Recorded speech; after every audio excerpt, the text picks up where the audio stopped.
ঝিনাইদহ জেলার শৈলকুপা থানার অন্তর্গত খন্দক বাড়িয়া ইকরা হিফজুল কোরআন মাদ্রাসা প্রাঙ্গণে তাফসীরুল কোরআন মাহফিলের স্বনামধন্য সভাপতি ওয়াজআলনা ফি কুলুবিল্লাযিনা তাবাউহু রাহফাতাও ওয়া রাহমা অরহবানিয়াতান ইবতাদাউহা মা কাতাবনাহা আলাইহিম ইল্লা বিতিগা রিদওয়ানিল্লাহ ফামা রাআউহা হাক্কা রিআয়াতিহা। তার বাংলা সামারাইজ বাংলা অর্থ হচ্ছে, তোমরা কি ওই রকমও হতে পারতে না যারা সংসার ধর্ম দুনিয়ার সব কিছু ত্যাগ করে দিয়ে আল্লাহর সন্তুষ্টির পথে নেমে পড়েছে? তোমরা তো তাদের মতো হতে পারোনি। যদিও আল্লাহ এটা উৎসাহ দেননি যে তাদের মতো হও, আল্লাহ আমাদেরকে জানাতে চেয়েছিলেন এটা, যে তোমরা যদি তাদের মতো হতে, তাও তো একটা কথা ছিল, তোমার চরিত্র ঠিক নেই। রাত হলে তোমার চরিত্র একরকম, দিনের বেলা আর একরকম মনে হয়। মানুষ অনেকে দেখে যে মনে হয় দুনিয়ার কোনো ধান্দাই নেই, অথচ তোমার সে গোনার পাল্লা কেউ না জানলে আমি আল্লাহ কিন্তু জানি। এই পীর ফকির যাদের নাম বলেন, অনেকে ভয় পানে দেখলে মানে না, এর ভেতরে মাল আছে, কিচ্ছু নেই। মাল যা আছে সব দেখা যায়। এই কথা বলছে না কেন? লালনের মাজারে একবার যে দেখি রাত 9:30টার দিকে একটা উলঙ্গ, প্রায় একেবারে অর্ধ উলঙ্গ, সব শেষ, ওর শরীরে কিচ্ছু নেই, ওরে দুধ খাওয়াচ্ছে একজন গ্লাসে করে। কি করেন? হুজুরে আল্লাহর ওলি, এর ভেতরে মাল আছে। মাল যা আছে সব তো দেখা যাচ্ছে, নতুন মাল দেখাও। এ মাল তো সবার আছে, এ মাল সবার নেই, ওই মালই দেখাচ্ছে। তো ও মাল হলো, ওদের চরিত্র ঠিক ওই রকম। সম্মানিত মা বোন যারা এসেছেন, কখনো এই শয়তানদের বিশ্বাস করবেন না। নবীজি আয়াত পড়ার পর একটা হাদিস বলছিলেন, তারা তাদের আহবার রহবান, তাদের ধর্মীয় গুরুদেরকে, তাদের ধর্মের আলেমদেরকে, বিশেষ করে ভণ্ড আলেমদের কথা এখানে আছে। আর যারা সংসার বৈরাগী, এই মানুষগুলোর কাছে তোমরা তো রব মেনে তাদেরকে চলো, তারা যে হুকুম দেয় সেইটাই তোমরা করো। অথবা ঈসা ইবনে মারিয়ামকে তোমরা রব বানিয়ে ফেলেছো। সাহাবীরা বললেন, হুজুর আপনি আয়াতটা যে শোনালেন, কই আমাদের জীবনে আমরা তো এরকম আলেমদেরকে, ধর্মীয় পণ্ডিতদেরকে, পীর সাহেবদেরকে, সংসার বৈরাগী যারা, তাদেরকে তোমরা রব মানি না। রব মানো না মানে? তারা যদি কোনো কিছু বলে যে এটা করো, তোমরা কি করো না? বলে হ্যাঁ করি। তারা যদি নিষেধ করে এটা করো না, তোমরা কি ছেড়ে দাও না? বলে হ্যাঁ তো করি। তো এইটাই তো রব মানা। রব মানে কি? ওনার আদেশ মানা লাগবে, ওনার নির্দেশ নিষেধ ছেড়ে দেওয়া লাগবে। সুতরাং আপনি কোন কিছু মানতে হলে আগে দেখবেন যে লোকটা নিষেধ করছে এর পেছনে আল্লাহ এবং রসুলের কোন দলিল আছে কিনা। যারা দরবারে গেলে বলে যে এমন বাবার মুরিদ আমি, নামাজ কালাম লাগে না, এটাকে আল্লাহ রাসূলের সাথে যায়? আরো জোরে বলেন। আরে ভাই, শৈলকুপা থানার বহু জায়গায় এগুলো চলছে। এই কারণে আমি বলছি, মনে করছেন হুজুর কিছু জানে না। বহু জায়গায় এরকম ভণ্ডামি চলছে। রব্বুল আলামিন বলেন, ওমা উমিরু ইল্লা লিয়াবুদু ইলাহা ওয়াহিদা। এই পৃথিবীতে তোমাদেরকে আদেশই দেওয়া হয়েছে যে ইবাদত যদি করতে চাও, কার করবা? ইলাহা ওয়াহিদা, একজন ইলাহ, লা ইলাহা ইল্লাহু, তিনি ছাড়া কোনো ইলাহ নেই। ইলাহ মানে কি? ইলাহর 4টা অর্থ আছে। 1 নাম্বার, ইলাহ মানে মাবুদ। মাবুদ মানে ইবাদত পাওয়ার যোগ্য। ইবাদত পাওয়ার যোগ্যতা শুধুমাত্র আল্লাহর আছে, আর কারো নেই। এইজন্য ইবাদতের ক্ষেত্র যখন আসবে, ভাই এবং বোনেরা, এদিকে তাকান, ভাই এবং বোনেরা সবাইকে বলছি, ইবাদতের ক্ষেত্রটা যখন আসবে, দুনিয়ায় কারো কথা আর মানা যাবে না। কারণ ইবাদত সব লিমিট করা আছে। কেউ যদি বলে এই যে জোহরের নামাজ 4 রাকাত, আর একটু বেশি করে 5 রাকাত পড়েন, পারবেন? বলেন। কারণ ইবাদতটা লিমিট করা আছে। নামাজ পড়াও যেমন ইবাদত, নামাজ ছেড়ে দেওয়াও কি নামাজ ছেড়ে দিয়ে ইবাদত না? যখন মাথার উপরে সূর্য থাকে, যখন সূর্য ওঠে, যখন ডোবে, এই 3 সময় নামাজ না পড়ায় ইবাদত। তাহলে ইবাদতটা বুঝতে হবে। ইবাদত হচ্ছে আল্লাহর হুকুম যেটা আসবে মেনে নেওয়া, যেটা আসবে নিষেধ ওটা ছেড়ে দেওয়া। ওটা যদি আপনার ভালো নাও লাগে তাও মানা লাগবে। কথা বলেন না কেন? তাহলে এখান থেকে আমরা শিক্ষা পেলাম কি, যেহেতু আল্লাহ এক ইলাহা ওয়াহিদা, একজন ইলাহ। ইলাহ শব্দের প্রথম অর্থ বললাম মাবুদ, আর মাবুদের বাংলা অর্থ হচ্ছে ইবাদত পাওয়ার যোগ্য।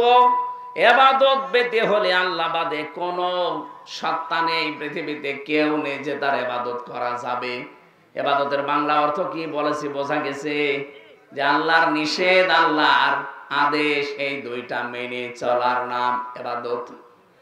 সুবহানাহু আম্মা ইউশরিকুন, আল্লাহ পবিত্র, তার সাথে কাউকে শিরিক করবা না। পীর ফকির দিয়ে, ধর্ম ব্যবসায়ী দিয়ে, আজ হাজারো সন্ন্যাসী দিয়ে এগুলো ইসলামকে ধ্বংস করার জন্য অনেক কাফের মুশরিক, বিশেষ করে খ্রিস্টান আর ইহুদিরা এদেরকে লাগিয়ে দিয়েছে। এই 15.5 বছরের দিকে তাকান, এই শিরিককারী, বেদাতকারী, কুফরিকারী, সর্বরে সুন্নি নাম নিয়ে এই আলেমগুলোর কোনো সমস্যা ছিল না দেশে। তাদেরকে বাতিলরা আরো টাকা পয়সা দিয়ে ওরস শরীফ করিয়েছে, নওরোজ শরীফ করিয়েছে, ইসালে সাবাব করিয়েছে। ওই আলেমের মতো আর একজন আলেম যারা কোরআনের তাফসীর করে সেগুলো 144 ধারা জারি করেছে। তার মানে ওদেরকে চালাচ্ছে অবশ্যই বাতিল এবং জালেমরা।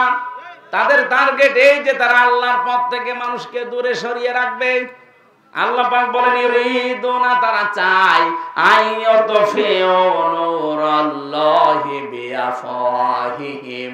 ওরা মনে করেছিল যে যেভাবে সেভাবে হোক আল্লাহর এই নূর, এই কোরআন, এই ইসলাম আস্তে করে দুনিয়া থেকে লিভে যাবে।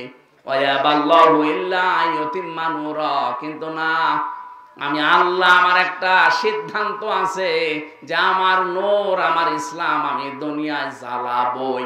ওয়ালাউ কারিহাল কাফিরুন, যদিও কাফেরদের কাছে এটা মন খারাপ হবে। আমার মনে হচ্ছে আয়াতটা বাংলাদেশে 100 ভাগ মিলে গেছে। জালেমরা তো চেষ্টা চালিয়েছে, অনেক ভণ্ড পীরকে, ধর্ম ব্যবসায়ীকে, অনেক মাজার আলাকে এই কাজে লাগিয়ে দিয়েছিল সুন্নির নাম নিয়ে। নিজেরা করছে একদিকে, এদেরকে ইসলামের একটা লেবাস পরিয়ে, মুখোশ পরিয়ে লাগিয়েছে। এরা নতুন নতুন ইসলাম বের করতো, এদের কোনো সমস্যা ছিল না। আরো বাতিলরা এদেরকে টাকা পয়সা দিয়ে অর্থনৈতিক সাপোর্ট করতো। বলেন তো ইসালে সাওয়াবে বাধা হয়েছে বাংলাদেশে আপনি পেয়েছেন? বলেন না কেন? ওরস শরীফে বাধা হয়েছে কেন? নওরোজ শরীফ হয়, খসরোজ শরীফ হয়, গোসল শরীফ হয়, কোন জায়গায় বাধা নেই। একটাই কারণ সেখানেও তো কোরআনের কথা, হাদিসের কথা, নবীজির কথাই বলা হবে, বাধা নেই কেন? আর আমরাও কোরআনের কথা, হাদিসের কথা, নবীজির কথা বললে 44 ধারা জারি করে দাও। পার্থক্য এইটাই, জালেমরা খুব ভালোভাবে জানে যে আমরা যা করছি আল্লাহর নূরকে ধ্বংস করার জন্য, এরাও একই কাজ করছে, শুধু লেবাস পরে।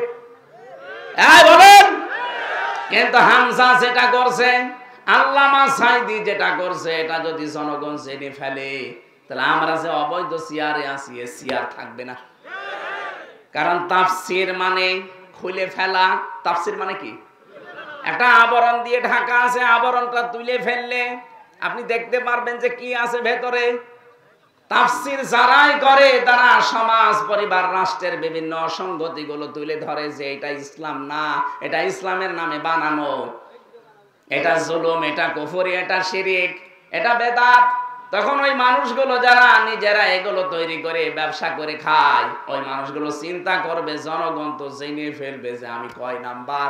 তখন ওরা বাধা দেয় যে এখানে রাজনীতি হবে, এটা বন্ধ করে দাও। গত বছর ঠিক এই কায়দায় বন্ধ করে দিয়েছে। এইটা এই কথা বলছে না কেন? আমি আসার পর আমাকে ঘর দিয়ে দিল, বলতে দিল না।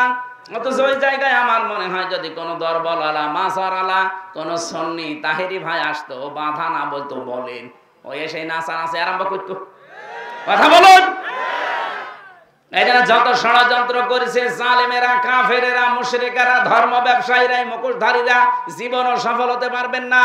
ওয়ায়াবাল্লাহু ইল্লা আইয়ুতিম্মা নূরা, আল্লাহ বলেন আমার নূর আমি জ্বালাবই, এটা আমার সিদ্ধান্ত। আল্লাহ যদি কোনো সিদ্ধান্ত নেয় বাস্তবায়ন হবে না। আরো জোরে বলেন। এই জন্য মা বোন যারা এসেছেন, কোন পীর ফকির ভণ্ড যারা এই সংসার বৈরাগী নাম নিয়ে মুখোশধারী যারা আছে ওদেরকে বিশ্বাস করবেন না। কিসের পানি পড়া নিতে যান আপনি? পর্দা করা আপনার জন্য ফরজ, আর ওই পানি পড়া নিয়ে আপনার জন্য ফরজ। যদি কিছু লাগে আপনি সূরা ফাতিহা নাস ফালাক পড়ে নিজে পানি পড়ে খাবেন, ওইটাই আর উপকার হবে। পর্দার বিধান লঙ্ঘন করে চলে যাচ্ছেন শৈলকুপা বাজারে। কোন ভণ্ড কোন দিক থেকে বের হয়েছে? আরে ভাই, সারা জীবন আপনি এক জায়গায় করলে একটা ফরজের দাম পাবেন। পর্দার বিধানটা লঙ্ঘন করে চলে গেলেন, স্বামীর কথা ছেলের কথা না মেনে। ওখানে যে কত রকমের উলট পালট কাজে আপনাকে জড়িয়ে পড়তে হয়, সর্বশেষ ধাক্কা ধাক্কি হয়। এই কথা বলছে না কেন? কত মেলায় যায় মেয়েরা, কত অনুষ্ঠানে যায়, ওরসে যায়, নারী পুরুষ এক জায়গায় জিকির করে। এই বলেন তো, এখানে যারা পুরুষ মানুষ বসে আছে, এদিকে তাকান, মহিলা প্যান্ডেল এদিকে নেই? বলেন, ওই যে জায়গাগুলো ফাঁকা পড়ে আছে। এখন যদি বলি মা বোনেরা এসে এই মাঝে মাঝে বসে পড়েন, জায়েজ আছে? জায়েজ নেই মানে?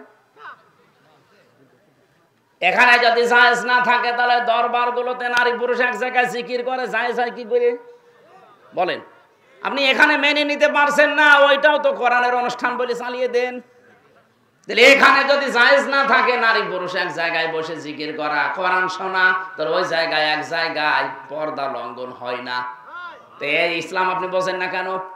আপনি সব যে সমান মনে করেন যে ওরাও যায় এরাও তা না। আকাশ পাতাল ওগুলো ধ্বংস করার জন্য মুখোশ করেছে। আল্লাহ বলেন আমার নূর আমি জ্বালাবো, আল্লাহ কিন্তু জ্বালিয়ে অলরেডি দিচ্ছে। কথা বলেন। এদেশে কোরআনের নূর জ্বলবেই। মানুষের ভেতরে যে চেঞ্জ, যে পরিবর্তন আসতেছে আমরা দেখতে পাচ্ছি।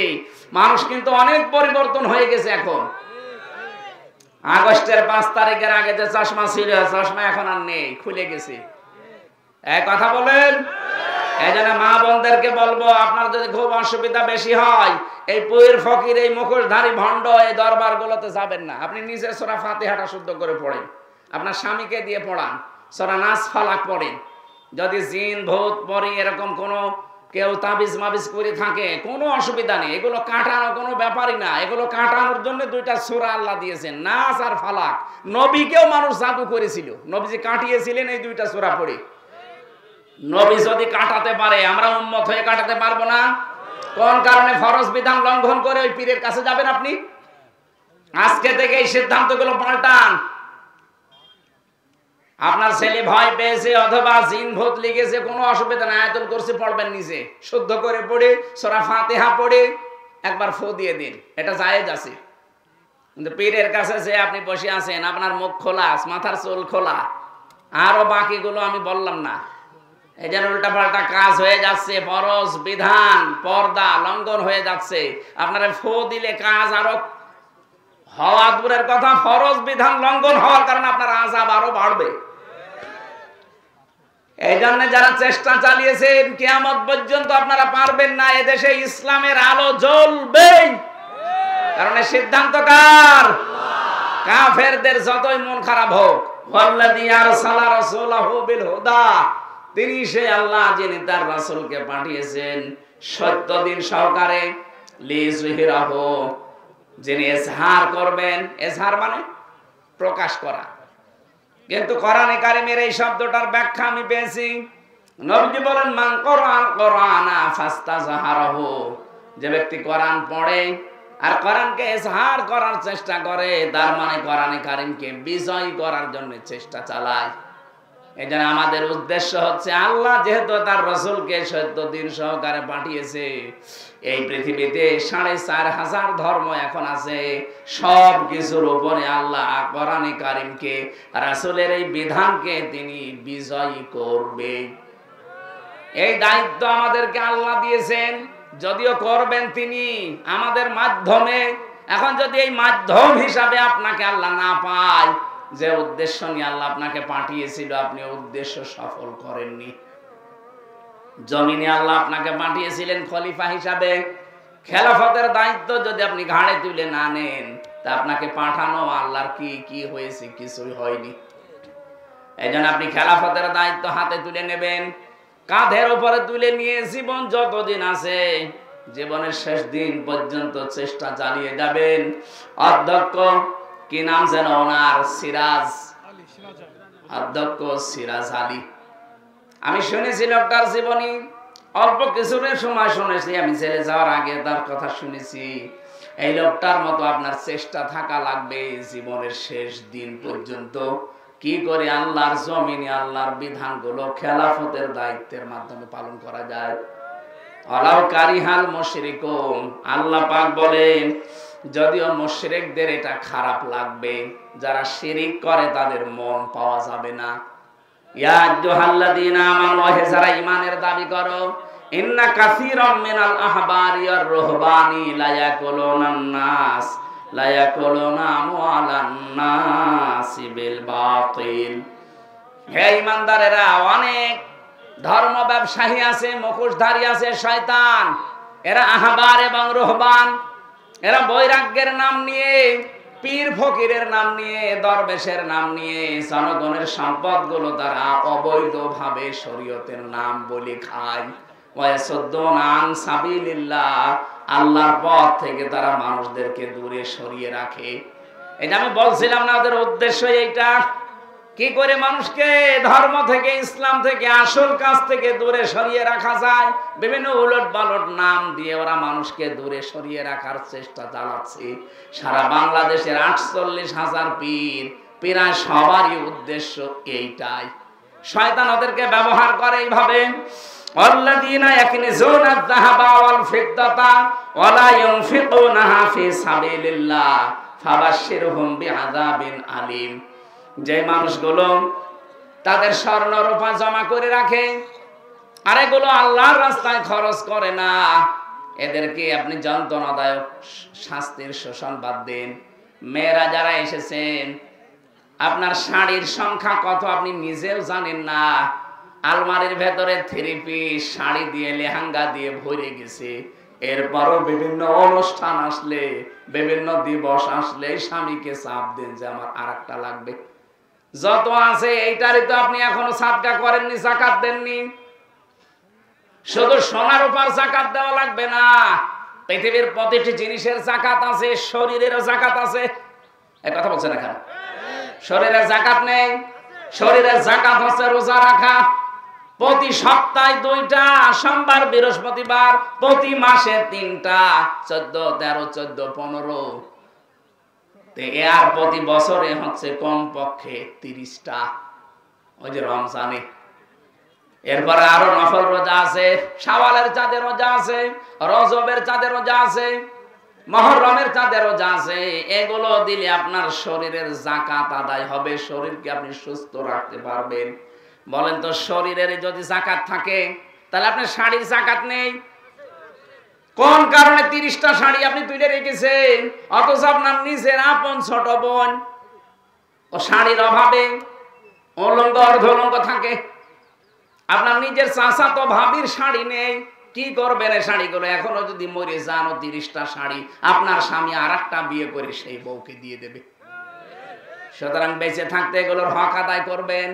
যারা এগুলোর হক আদায় করতে চান না, আল্লাহর রাস্তায় খরচ করেন না। বহু মহিলার কাছে টাকা আছে, আশপাশের কোন গরিব মহিলা এসে যদি বলে, আপা, ভাবি, 100-200 টাকা, 500 টাকা একটু ধার দেন বা এমনি দেন, ও দিতে তো চাই না, আরো ঝাড়ি মারে। ও আবার নামাজ পড়ে বলে, রোজা রাখে। কিসের নামাজ পড়েন আপনি? একজন মানুষকে যদি কেউ ধার দেয় তার ডবল সওয়াব হয়, যদি দান করে তার একটা সওয়াব হয়। ধার দিলে ওই মানুষটার উপকার হলো 1, আর আপনি তাকে সাহায্য করলেন। সুতরাং আমরা যদি সামর্থ্য থাকে দান করে দিয়েন, আর যদি দান করতে নাও পারেন অন্তত তার বিপদ উদ্ধার করার জন্য ধার দিয়েন। কত মহিলার কাছে ধনী যারা এলাকায়, তাদের কাছে গরিব এলাকার মানুষেরা আসে, এরকম আসে না? যারা এগুলো খরচ করতে চান না, আল্লাহর রাস্তায় খরচ করা থেকে আপনি বিরত থাকেন। আল্লাহ রাব্বুল আলামিন বলেন, ইয়াউমা ইউহমা আলাইহা ফি নারি জাহান্নামা ফাতুকওয়া বিহা জিবাহুহুম ওয়া জুনুবুহুম ওয়া যুহুরুহুম হাদা মা কানাসতুম লিআনফুসিকুম ফাযুকু মা কুনতুম তাকনিজুন। যারা তাদের সম্পদের যাকাত দেননি, 7.5 ভরি সোনার উপরে হয়ে গেছে যাকাত দেননি, 52 ভরি রূপার উপরে হয়ে গেছে যাকাত দেননি। প্রশ্ন আসতে পারে আমার 7.5 ভরি না, আমার 7 ভরি হয়েছে, হাফ ভরি হলে যাকাত দেওয়া লাগবে, এই জন্য আমার কিনি না। এরকম চালাক মানুষ নেই? বাংলাদেশ গরিব দেশ, এই দেশের হিসাব করে আপনি যদি সর্বোচ্চ এখন 92,000 টাকার স্বর্ণ রৌপ্য ব্যাংকের টাকা, বাক্সের ভেতরে টাকা আছে, এগুলো সব যা হিসাব করে দেখবেন, যদি 1 বছরে সম্পদগুলোর উপরে পার হয়ে যায় 92,000 টাকার মালামাল সব মিলে যদি হয়ে যায়, আপনাকে 100 টাকায় 2.5 টাকা যাকাত দেওয়া লাগবে। যদি কেউ যাকাত না দেন আপনার নামাজ হবে না, কারণ যেখানে নামাজের কথা সেখানে যাকাতের কথা। অনেক মনে মনে ভাবছে যে ঠিক আছে, নামাজ যদি না হয় সেটা নামাজও পড়বো না। সেদিন কোন জায়গায় যেন এক মাসলা বলেছিলাম যে ফাসাল্লি রব্বিকা ওয়ানহার, যে নামাজ পড়ো, কোরবানি করো। নামাজ পড়ে না, কোরবানি করে, ওর কোরবানি হবে না। ও বলছে ঠিক আছে, নামাজও পড়বো না। নামাজ তো পড়ি না, ঠিক আছে, কোরবানি যদি না হয় ও কোরবানিও দেব না, দরকার হয় টাকা আমি আরো জমা করব। আপনারা এরকম আর ভুল বুঝেন না, যেখানে নামাজের কথা সেখানে যাকাতের কথা আল্লাহ দিয়েছেন। এই জন্য এই পরিবেশটা তো ঠিক রাখা লাগবে। যারা যাকাতের সম্পদগুলো না দিয়ে নিজের কাছে কক্ষিগতভাবে রেখে দেন, আপনার শত্রু দিনের পর দিন বাড়তে থাকবে। আর কিয়ামতের ময়দানে এই মালগুলো আমার আল্লাহ আগুনে জ্বালাবে, জাহান্নামের আগুন দিয়ে। এরকম বড় বড় শিক গরম করে কপালের উপরে, বুকের উপরে, পিঠের উপরে লাগাবে আর বলবে এইটাই তোমার সেই মাল, এখন কেমন লাগে, মজা চাকো। এই বিপদ আসার আগে আমরা যেন পরিবর্তন হই আয়াতগুলো থেকে, আল্লাহ তৌফিক দেন, আমিন। মান ক্বালা বিহি সাদাকা, যারা কোরআন দিয়ে কথা বলে দুনিয়ায়, তারা সত্য কথা বলে। পৃথিবীতে যাদের কথার আগে পরে কোরআনের নিয়ম নীতি নেই, কোরআন দিয়ে বলতে পারে না, আপনি বিশ্বাস করে নেবেন যে ওর ভেতরে ভেজাল আছে। প্রশ্ন আসতে পারে ও জানে না তাই বলে না। ও জানে না কেন? ও যে জানে না এটা ওর অপরাধ। কথা বোঝেন? বহু মানুষ আমরা কিন্তু এই দেশে এই ফতোয়া জারি করেছি যে আমি জানি না তাই মানি না। আপনি জানেন না কেন? আমি কি মায়ের পেট থেকে জেনে এসেছি? আমি যদি জানতে পারি আপনি জানবেন না কেন? সুতরাং এই অজুহাত আর চলবে না যে জানি না তাই মানি না। আপনাকে জানাও ফরজ, মানাও ফরজ। কেউ যদি ইসলামের কোন নিয়ম নীতি জানে, তার একটা ফরজ আদায় হয়েছে, মানি না, এই জন্য তার একটা গুনাহ হবে। কিন্তু একটা লোক জানেও না, মানেও না, ও জানার ফরজও আদায় করেনি, মানার ফরজও আদায় করেনি, ওর গুনাহ হবে কয়টা? বলেন বলেন। আপনি যদি এই মুসলমানের মাথায় একটা বাড়ি দেন, আপনার একটা গুনাহ হবে। আর এই হিন্দু লোকের মাথায় বাড়ি দেন, ডবল গুনাহ হবে। কারণ এই আমাদের কাছে সংখ্যালঘু, এদেশে মাত্র 6-7 ভাগ অন্য ধর্মের লোক আছে। আমরা 92 থেকে 93 ভাগ মুসলমান। একদিকে ওনার মাথায় বাড়ি দিলে একটা জুলুমের গুনাহ হবে, আর একটা হচ্ছে আমানতের খেয়ানতের গুনাহ হবে। কথা বুঝতেছে? এই জন্য যারা এই অজুহাত পেশ করেন যে জানি না তাই মানি না, এটাই অসুবিধা নেই। অসুবিধা নেই মানে আপনার ডবল গুনাহ হবে। আপনি মানেন না, জানেনও না, দুইটা ফরজে আপনি লঙ্ঘন করেছেন। সুতরাং এখন থেকে আমাদের এই ফতোয়া বাদ, এখন জানাও ফরজ। বলেন বলেন। তাহলে আপনি না জানলে মানবেন কি করে? আর জানার জন্যই তো বিভিন্ন পরিবেশ দরকার। আজকে তার ভেতর একটা বহু নিয়ম নীতি আমরা না জানার কারণে মানুষ আমাদের ভেতরে চালিয়ে দেয়, ধর্ম বলি, ইসলাম বলি। আমরা জানি না তাই। আমরা যদি জানতাম ওগুলো যে ইসলাম না, আমরা তাহলে জানার পরে ছেড়ে দিতে পারতাম। আমরা তেলাওয়াতকৃত আয়াত থেকে এই কথাগুলো আজকে অল্প সময়ের ভেতরে শোনার চেষ্টা করব ইনশাআল্লাহ।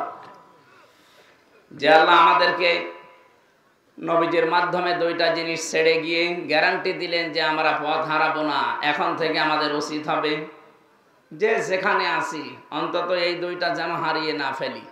আর যারা কোরআন দিয়ে কথা বলে, তারা যে সত্য কথা বলে, এটা প্রমাণ অলরেডি হয়ে গেছে। কি কথা বলে না কেন? ফামান তাবিয়া হুদায়া ফালা খাউফুন আলাইহিম ওয়ালা হুম ইয়াহজানুন। যুগে যুগে আমার পক্ষ থেকে হেদায়েত যাবে, যদি অনুসরণ করতে পারো আমি আল্লাহ গ্যারান্টি দিলাম কোনো ভয়ও নেই, চিন্তাও নেই। এই 54 বছরে এটা যদি আমরা মেনে নিতে পারতাম, সত্যি আমরা ভয় এবং ভীতির ঊর্ধ্বে থাকতাম। আজ আমাদের ভয় ভীতি চিন্তা এই কারণে, কারণ আল্লাহর কথা আমাদের বিশ্বাস হয় না।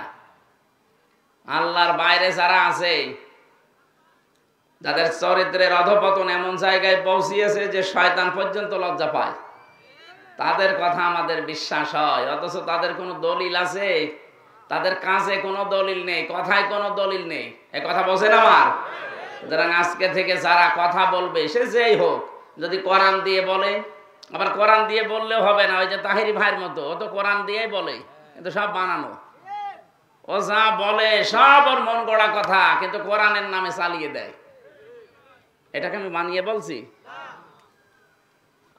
ওয়াইন্না ফারিকাম মিনাল মুমিনিনা,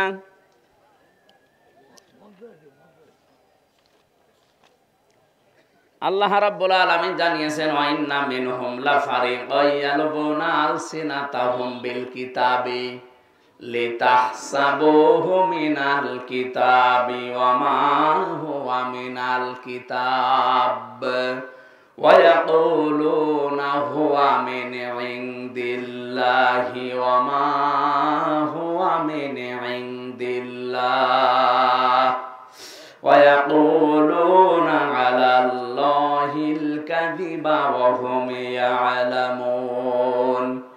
সূরা আলে ইমরানের 78 নম্বর আয়াতে আছে, খুব ভালো করে মিলাবেন। এই সিনাইদা বিশেষ করে শৈলকুপার জন্য আয়াতটা খুব দরকার। ওয়াইন্না মিনহুম লাফারিকান ইয়ালবুনা আলসিনাতাহুম বিল কিতাব। হে নবী, তাদের ভেতরে অনেক মানুষ এমন আছে যারা বক্তা, আলোচক, যারা কথা বলতে পারে। এই দল এমন একটা দল, তারা বের হয় কি করে আপনি জানেন? ইয়ালবুনা আলসিনাতাহুম, তারা তাদের জিহ্বায় রং লাগায়। তার মানে রং ঢং দিয়ে, সাজগোজ করে, সুর সার দিয়ে এমন ভাবে কথা বলে মনে হচ্ছে যে কিতাবের কথাই বলছে। লিতাহসাবুহু মিনাল কিতাব, মানুষেরা ধারণাও করে যে মনে হয় কোরআনের কথাই হবে। ওয়া মা হুয়া মিনাল কিতাব, অথচ এগুলো একটাও কোরআনের কথা নয়। ওয়া ইয়াকুলুনা, তারা এই কথাও বলে হুয়া মিন ইনদিল্লাহ, এগুলো আল্লাহর পক্ষ থেকে সব নাযিল হয়েছে। ওয়া মা হুয়া মিন ইনদিল্লাহ, এগুলো একটাও আল্লাহর পক্ষ থেকে আসে নাই। ওয়া ইয়াকুলুনা, তারা যা বলে আলাল্লাহিল কাযিবা, আল্লাহ সম্পর্কে যা বলে এগুলো সব মিথ্যা কথা বলে। ওয়া হুম ইয়ালামুন, অথচ তারা কিন্তু এটা জানে যে আমরা মিথ্যা বলছি। আপনি এখানে না বুঝলেও স্যার বুঝবে। আল্লাহর নামের সাথে অন্য কোন নাম কেউ যদি জুড়ে দেয়, তার ডবল শাস্তি হবে কিয়ামতে। এটা সূরা ফুরকান 19 নাম্বার পারার 4 নাম্বার পৃষ্ঠার 13 নাম্বার লাইনের 78 নাম্বার আয়াত, এটা না 68 নাম্বার আয়াত, প্রথম অংশে আছে ওয়াল্লাযীনা লা ইয়াদউনা মা'আল্লাহি ইলাহান আখার। খুব ভালো করে মিলাবেন।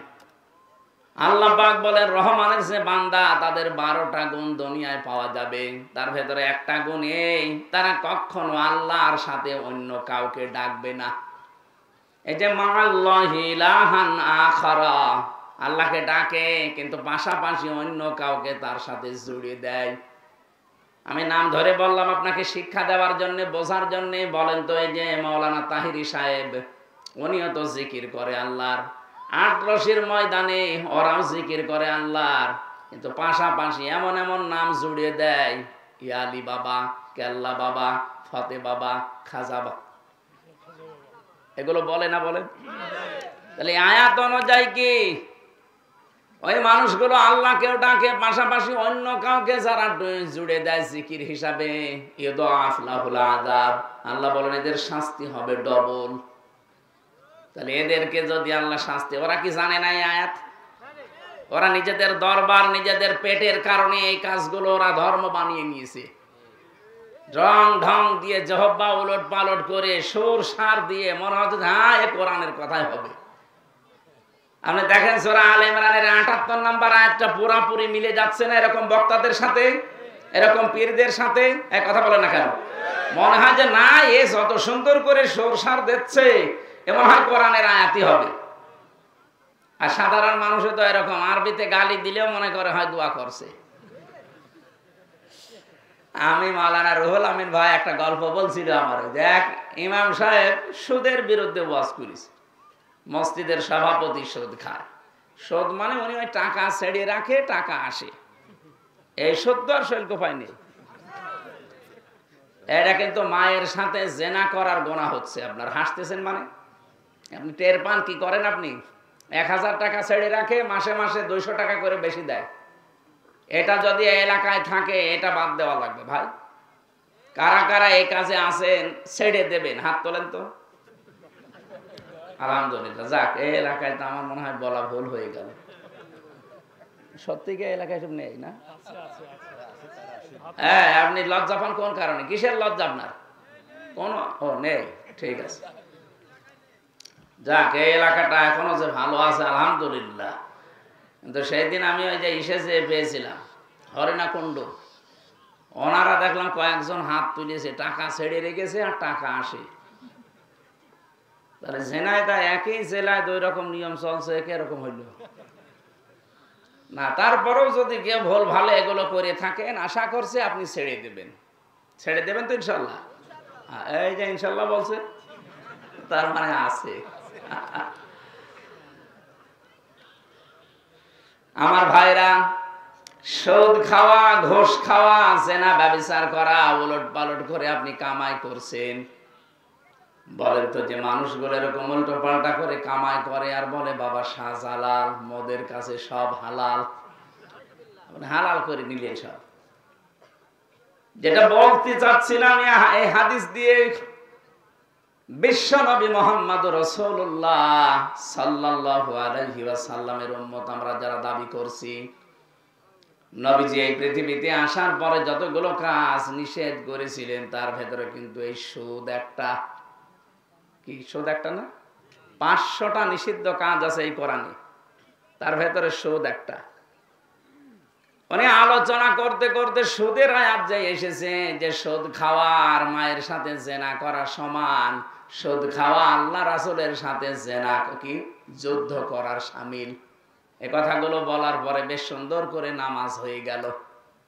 নামাজ পড়ার পরে যিনি সভাপতি আছে উনি বলছে, হুজুর আপনি আর ওয়াজের আয়াত পেলেন না, আপনি আমার দিকে তাকিয়ে তাকিয়ে আয়াতটা পড়লেন।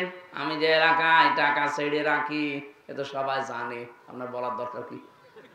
ইমাম সাহেব কি ওইটা জেনে বলেছে?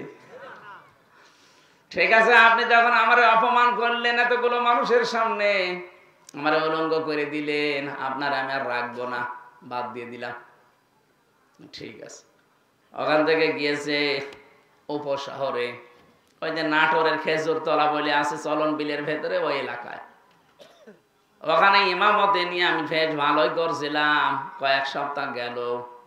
কিন্তু প্রথম যে আয়াত তেলাওয়াত করেছি পর্দার আয়াত, পর্দার আয়াত আসার পরে সেক্রেটারি যিনি উনি ডাক দিয়ে বলছে, হুজুর আপনি একটা কাজ করলেন, আমার বউ না একটু ব্যারাকে চাকরি করে, একটু এলট পালট হয়ে যায়, আপনি তাই বলে এইভাবে বলবেন? মানুষ তো জানে যে আমার বউ চাকরি করে, আপনি বলতে গেলেন কেন? আপনি যখন আমার মান সম্মান রাখলেন না, আপনাকেও রাখবো না, বাদ দিয়ে দিয়েছে। বলছে এখন আমি আর শহরে উপশহরে কোনো জায়গায় থাকবো না, এমন এক গ্রামে যাবো যারা আরবি বোঝে না। ওই চলন বিলের ভেতরে এক গ্রামে নামাজ পড়িয়েছে, ভালোই বয়ান করেছে, একেবারে সরসার দিয়ে কথা বলার পরে উনি জমান নামাজে তেলাওয়াত করেছে সূরা ইয়াসিন, কয়েকটা আয়াত, ইয়াসিন আল কোরআনিল হাকিম। তেলাওয়াত করার পরে নামাজ শেষ হয়ে সবাই বলছে না ইমাম সাহেব ভালোই আছে, এর গলা খুব সুন্দর, কণ্ঠ ভালো, এইটাই লাগবে। কিন্তু ক্যাশিয়ারের মন খারাপ, ডাক দেয়া বলো, হুজুর আপনি কি সূরা পড়লেন? কেন? ইয়াসিন পড়েছি। আপনি একটা কাজ করলেন, এই মসজিদের সভাপতির নাম ইয়াসিন, আর ওর বাপ মরে গেছে, তার নাম হাকিম। আপনি তো বললেন ইয়াসিন আল কোরআনিল হাকিম, আমি তো ক্যাশিয়ার, আপনাকে টাকা দেব, আমার নামে কোনো সূরা নেই, আমি আপনার নামে সূরা পাবো কোথায়? আপনার নাম তো বাবর মিয়া, বাবর মিয়া নামে কোনো সূরা আছে? আগামী সপ্তাহে আমি জানি না, আমার নামে যেভাবে হোক একটা আয়াত পড়া লাগবে। যদি আগামী সপ্তাহে না পড়েন আপনার আমি বাদ দিয়ে দেব। একটা সপ্তাহ ধরে চিন্তা করছে আমি বাবর মিয়ায় কনে পাবো, ওরা কোরআন খুলে দেখে না বাবর মিয়া নামে কোনো সূরা নেই। তো বাবর মিয়া নামে তো সূরা পড়া লাগবে, একটা বানিয়েছে। জমান নামাজে প্রথম রাকাতে সূরা ফাতিহার পরে পড়িছে ইয়া বাবর আনতা কালবন ওয়া আবুকা খিনজির ওয়া জাদ্দুকা হিমার ফাইন্নাহুম জাহিলুন। টান এমন দিয়া দিয়েছে মনে করছে কোরআনের আয়াতই হবে। নামাজ শেষ করার পর বলছে হুজুর কি আয়াত বললেন যে সব জায়গায় শুধু আমারই নাম? আপনি একটু বাংলা বলেন তো আয়াতের। বাংলা বলা যাবে না, না বলেন। বাংলা হচ্ছে হে বাবর নিশ্চয় তুই কুকুর, তোর বাবা শুকর, তোর দাদা গাধা, তোর 14 বংশ সব মূর্খ দল। একটা সূরা হইল, আরবি তো ভালোই লাগছিল। ওর ইমামতি যাই ছিল আর থাকবে, ওই জায়গা থেকে বাদ দিয়ে দিয়েছে।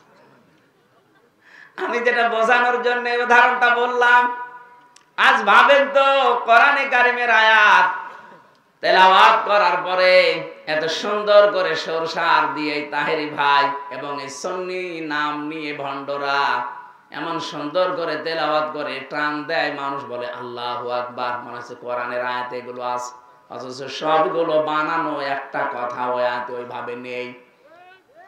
ওরা আয়াত পড়ছে ইয়া আইয়ুহাল্লাযীনা আমানুত্তাকুল্লাহা ওয়াবতাগু ইলাইহিল ওয়াসিলা, হে ঈমানদারেরা আল্লাহকে ভয় করো আর তাকে পাওয়ার জন্য একটা ওসিলা তালাশ করো। এই ওসিলাই হচ্ছে পীর সাহেব। এখানে কি পীরের নাম আছে? বলেন। ওরা বানিয়ে নিয়েছে, অথচ ওসিলার ব্যাখ্যা আপনি তাফসিরে খুঁজবেন। ওসিলা মানে নেক কাজ। ওসিলা মানে কি? ওসিলার 2 নম্বর অর্থ হচ্ছে ওসিলা হচ্ছে নবীর সম্মান। এগুলো বলে না, পীর সাহেব বানিয়ে নিয়েছে যে আল্লাহকে পাওয়ার জন্য পীর ধরা লাগবে। এখানে কোরআনের আয়াত পড়লে হবে না, যারা আছেন এই জন্য তো বলছে আপনাকে জানতে হবে। হামজা যা বলে আসলে কোরআনে আছে তো নাকি ও উল্টো পাল্টা করে বানিয়ে বলেছে, এটা আপনাকে আগে জানা লাগবে, তাহলে আপনি শুনিয়ে মজা পাবেন। কি কথা বলেন না কেন? এই যে দেখলেন না কতগুলো বক্তার নাম আল্লাহ বললেন যে বহু বক্তা এরকম আছে রং ঢং দিয়ে। লেসানের বহুবচন আলসেনা। লেসান মানে জহব্বা, জহব্বা উলট পালট করে সরসার দিয়ে কানে হাত দিয়ে এমন ভাবে টান মারে মনে হয় যে না কোরআনে আছে। এমনকি তারা বলেও ওয়ায়াকুলুনা হুয়া মিন ইনদিল্লাহ, এগুলো আল্লাহর পক্ষ থেকে এসেছে। আল্লাহ পাক বলেন না, এগুলো একটাও আমি আল্লাহ এরকম কথা নাজিল করি নাই। ওয়ায়াকুলুনা আলাল্লাহিল কাযিবা ওয়া হুম ইয়ালামুন। এই মানুষগুলো কিন্তু ভালোভাবে জানে যে আমরা যা বলছি এগুলো কোরআনের কথা না, আল্লাহর কথা না। জেনে শুনে ওদের ব্যবসার কারণে, দরবারের কারণে এগুলো বলে। এই বলেন তো এরকম মানুষ দেশে নেই? এটা রেকর্ড হচ্ছে, সারা দেশে কালকে যাবে। সুতরাং আল্লাহর সাথে যারা অন্য কাউকে জুড়ে ডাকেন, আপনি ভুল পথে আছেন, আপনার শাস্তি ডবল হবে। আপনি মনে করতে পারেন আলেম ডাকে, আলেমের সাথে আমি ডাকি, অসুবিধা কি? আরে ভাই, আলেম ও তো জালেম, ও তো জানা শোনার পর সত্য গোপন করে রাখছে। এক কথা বলেন না কেন? সুতরাং আপনি আমাকে আমি যা বলছি এটা আপনি কোরআনের তাফসিরের সাথে মিলান, আর ওর কথাটাও মিলান। জীবনে ওর কথা তাফসিরের সাথে মিলবে না, ওর বাবার সাথে মিলবে। কারণ ওর বাবা তো দরবার ঠিক রাখার জন্য ওটা বানিয়েছে, আর আমার তো দরবার নেই, আমার ঠিক রাখারও দরকার নেই। কথা বলছে না কেন? ডবল শাস্তি হবে কোন মানুষের? যারা আল্লাহর সাথে অন্য কাউকে ডাকেন তাদের। সুতরাং আজকে থেকে মরণ পর্যন্ত জিকির হবে আল্লাহর, কিন্তু আল্লাহর পাশাপাশি অন্য কাউকে আর ডাকা বলেন বলেন সে খাজা বাবা হোক, দয়াল বাবা হোক, ন্যাংটা বাবা হোক, আগলা বাবা হোক, মাগলা বাবা হোক, কোন বাবার নাম জিকিরে জায়েজ নেই। এমনকি রাসূলুল্লাহর নামেও জিকির করা জায়েজ নেই। রাসূলুল্লাহর নামে হবে দরুদ শরীফ। আমার সাথে একজন জেলে ছিল, এই 3টা বছর আমি পেয়েছিলাম তাকে। ওই যে সোহেল চৌধুরী হত্যা মামলার আসামি মামুন, 30 বছর জেল ছিল, 25 বছর পরে বের হয়েছে। মাঝে মাঝে দেখতাম রাত্রে 2:30-3টায় উঠতাম আমরা তাহাজ্জুদ পড়তে, আর ও উঠতো জিকির করার জন্য। উঠে একেবারে জিকির আরম্ভ করেছে, তাও জাতের জিকির না, জিকির করছে ইয়া রাসূলুল্লাহ, ইয়া রাসূলুল্লাহ। কি গো? মাওলানা মামুনুল হক আর আমি ওনাকে ডাকলাম, ভাই কি করেন আপনি? হুজুর জিকির করি। জিকির মানে ইয়া রাসূলুল্লাহ, ইয়া রাসূলুল্লাহ কিসের জিকির? বলছে রাসূলের ইশকে। রাসূলের ইশকে কোনো জিকির আছে? আরে ভাই জিকির হবে তো আল্লাহর নামে। কে শিখিয়েছে আপনাকে আন্দাজে জিকির? উনি ওই দিন বলেছিল, মামুন সাহেব, হামজা সাহেব আমাকে শিখিয়ে দিয়েছে। একজন পাগড়িওয়ালা হুজুর এসেছিল জেলে, সবুজ পাগড়ি মাথায় দেয়, তার মানে মাছ ভান্ডারি। এই হুজুর এসেছিল জেলখানায় জমি জায়গার কেস নিয়ে, তার সাথে আমি ছিলাম, তার কাছে জিকির শিখেছি। ওই তখন থেকে আমি চালাচ্ছি ইয়া রাসূলুল্লাহ, ইয়া রাসূলুল্লাহ। বললাম সে নাই, বুঝে শুনেও ভুল করেছে, আপনি হয়তো না জেনে ভুল করছেন, আপনাকে আর ভুল করতে দেব না। বলেন জিকির রাসূলুল্লাহর নামে হবে না, জিকির হবে শুধুমাত্র আল্লাহর নামে। দেখলাম তার পরের কয়েকদিন উনি পাল্টিয়ে গেছে, আর ওরকম করে না। এবার আমরা যে আয়াত পড়েছিলাম আয়াতের সাথে মিল আছে, ওইদিকে আমরা যাচ্ছি। রব্বুল আলামিন বলেন ইত্তাখাযু আহবারহুম ওয়া রুহবানাহুম আরবাবাম মিন দুনিল্লাহ আল মাসীহ ইবনে মারইয়াম। এখানে ইহুদি খ্রিস্টানদের কথা আল্লাহ রূপেতে জানিয়েছেন, সূরা তাওবার 31 নম্বর আয়াত। রব্বুল আলামিন বলেন বহু মানুষ এমন আছে এই পৃথিবীতে, তারা তাদের আহবার এবং রুহবান, তার মানে এখানে 2টা কথা জানিয়েছেন। আহবার মানে ধর্মীয় পণ্ডিত যারা, আর রুহবান মানে যারা বৈরাগ্য, সংসার ধর্ম মানে নাই, যে পীর ফকির যারা দাবি করে, লালনের মাজারে যারা যায়, ওদের নাকি সংসার ধর্ম নেই, ওরা আল্লাহর রাস্তায় বেরিয়ে পড়েছে। ওটা আল্লাহর রাস্তা না, ওটা শয়তানের রাস্তা। দুনিয়ায় যত নবী রাসূল পাঠিয়েছে প্রত্যেকের সংসার ছিল না, খালি ঈসা নবীর বাদ দিয়ে।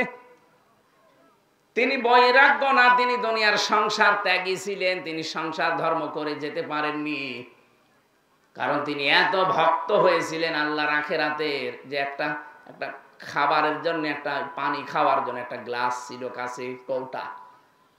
উনি একবার লক্ষ্য করে দেখলেন সাগরের পাশ দিয়ে যাওয়ার সময়, যে সাগরের পাশ থেকে একজন পানি তুলে খাচ্ছে, নদী বা সাগর থেকে। সেই লোকটা জগও নেই, গ্লাসও নেই, তার কাছে কাপও নেই, হাতের আজলিতে পানি তুলে খাচ্ছে। ওর দিকে তাকিয়ে তাকে চিন্তা করলেন, আল্লাহ এই লোকটা একটা গ্লাস দিয়ে পানি খাবে, সেই গ্লাসও ওর নেই, আর আমি একটা নবী, আমার গ্লাস থাকবে কোন কারণে? ও ছাতা আমার দরকার নেই, ফেলে দিলেন সাগরে। তা আপনি সেরকম হতে পারবেন? আপনি তো উল্টা পাল্টা কাজ করে বেড়ান, মহিলা নিয়ে গাঁজা খেয়ে আপনি চোখ মুখ লাল করে থাকেন। আপনি কিসের বৈরাগ্য অনুসরণ করেন আপনি? আল্লাহুম্মা আমিন। লা হাওলা ওয়ালা কুওয়াতা ইল্লা বিল্লাহিল আলিয়্যিল আযীম। আল্লাহুম্মা ইগফিরলি ওয়ারহামনি ওয়াহদিনি ওয়াফিনি ওয়ারযুকনি ইয়া রাব্বাল আলামিন। তাফসীরুল কোরআন মাহফিল খন্দক বাড়িয়া শালকোফা ঝিনাইদহ। দিনের বেলা কোরআনে কারীম থেকে কিছু সঠিক কথা আমরা শোনার চেষ্টা করেছি। আল্লাহ তুমি এগুলো আমাদের জীবনে মেনে চলার তৌফিক দাও। এ মাহফিলের আয়োজন করতে গিয়ে তোমার যে বান্দারা শ্রম দিয়েছে, বিশেষ করে এ প্রতিষ্ঠানের প্রতিষ্ঠাতা মরহুম অধ্যক্ষ সিরাজ আলী, আল্লাহ তার কবরটা জান্নাতুল ফেরদাউস বানিয়ে দাও। যার মাধ্যমে এসেছি মেহেদি হাসান, আল্লাহ তার বাবা মরহুম তাসের আলী, তার কবরটাকেও তুমি জান্নাত বানাও। যারাই এই মাইক দিয়ে, সামিয়ানা দিয়ে, স্যাটেলাইট দিয়ে সৌন্দর্য বৃদ্ধি যারা করেছে গ্রামের ভেতরে, আল্লাহ তাআলা যেভাবে এগিয়ে এসেছে, তোমার রহমত তার দিকে ওইভাবে এগিয়ে দাও। মরহুম আব্দুল গফর বিশ্বাস দোয়া চেয়েছি, আল্লাহ তাকে তুমি মাফ করো। খন্দকার আশরাফুল ইসলাম তার মায়ের সুস্থতার জন্য দোয়া চেয়েছে, শেফায়ে কামেলা আজেলা নসিব করো। আল্লাহ তাআলা বাংলার সাবেক তিনবারের প্রধানমন্ত্রী বেগম খালেদা জিয়া সুস্থতার জন্য সেই লন্ডনে গেছে।